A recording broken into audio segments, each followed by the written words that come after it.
ಬಂಡೀಪುರದಲ್ಲಿ ಮೊಟ್ಟಮೊದಲ ಬಾರಿಗೆ ಕರ್ನಾಟಕ ಸರ್ಕಾರದ ವತಿಯಿಂದ ಅರಣ್ಯ ಇಲಾಖೆಯಲ್ಲಿ ಪ್ರಥಮ ಬಾರಿಗೆ ಶ್ವಾನದಳ ತರಬೇತಿ ಕೇಂದ್ರವನ್ನು ಕರ್ನಾಟಕದ ಬಂಡೀಪುರ ಹುಲಿ ಸಂರಕ್ಷಿತ ಪ್ರದೇಶದಲ್ಲಿ ನಡೆಸಲಾಯಿತು. 10 ಶ್ವಾನಗಳು ಹಾಗೂ ಸಿಬ್ಬಂದಿ ವರ್ಗದವರು ಕರ್ನಾಟಕದ 5 ಹುಲಿ ಸಂರಕ್ಷಿತ ಪ್ರದೇಶಕ್ಕೆ ತಲಾ 2 ಶ್ವಾನದ ಹಾಗೆ ಹಂಚಿಕೆ ಮಾಡಲಾಯಿತು.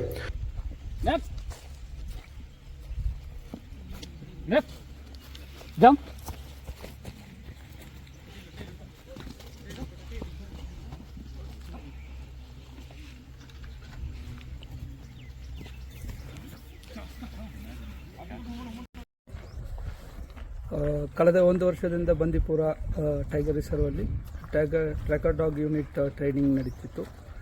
ಇವತ್ತು ಸಕ್ಸಸ್ಫುಲ್ಲಾಗಿ 1 ವರ್ಷ ಟ್ರೈನಿಂಗನ್ನು ಕಂಪ್ಲೀಟ್ ಮಾಡಿ 10 ಡಾಗ್ಸ್ 5 ಟೈಗರ್ ರಿಸರ್ವ್ಗೆ ಈಚ್ 2 ಅನ್ನೋ ಲೆಕ್ಕದಲ್ಲಿ ಡಾಗ್ಸನ್ನು ನಾವು 1 ವರ್ಷದಿಂದ ಟ್ರೈನಿಂಗ್ ಮಾಡಿಸಿ ಇವತ್ತು ವಾಪಸ್ ಸಕ್ಸಸ್ಫುಲ್ಲಾಗಿ ಕಂಪ್ಲೀಟ್ ಮಾಡಿ ಅವರು ವಾಪಸ್ ರೆಸ್ಪೆಕ್ಟಿವ್ ಟೈಗರ್ ರಿಸರ್ವ್ಸ್ ಇವತ್ತು ಹೊರಡ್ತಿದ್ದಾರೆ.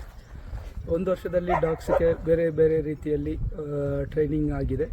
ಫಾರ್ ಎಕ್ಸಾಂಪಲ್ ಹುಲಿ ಚರ್ಮ, ಮಾಂಸ, ಜಿಂಕೆ ಮಾಂಸ ಮತ್ತು ಕಾಡು ಪ್ರಾಣಿದು ಸ್ಯಾಂಡಲ್ವುಡ್ಡು, ಇದರ ಬಗ್ಗೆ ಅದರದ್ದು ಎಲ್ಲಾದರೂ ಅಫೆನ್ಸ್ ಕ್ರೈಮ್ ಆದಾಗ ಅದನ್ನು ಟ್ರ್ಯಾಕ್ ಮಾಡೋದ್ರ ಬಗ್ಗೆ ನಾವು ಅದಕ್ಕೆ ಡಾಗ್ ಸ್ಕ್ವಾಡ್ಗೆ ಟ್ರೈನಿಂಗ್ ಕೊಡಿಸಿದ್ದೀವಿ.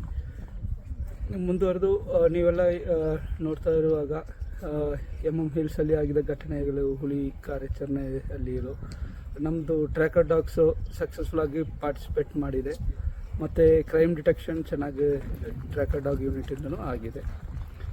ಸೊ ಇವತ್ತು ಎಲ್ಲರೂ ಸಕ್ಸಸ್ಫುಲ್ಲಾಗಿ ಕಂಪ್ಲೀಟ್ ಮಾಡಿ ಅವರವರು ರೆಸ್ಪೆಕ್ಟಿವ್ ಟೈಗರ್ ರಿಸರ್ವ್ಸ್ಗಳು ಹೊರಟಿದ್ದಾರೆ. Thank you. ನಾನು Prabhakaran, conservator of forest and field director, Bandipur tiger reserve.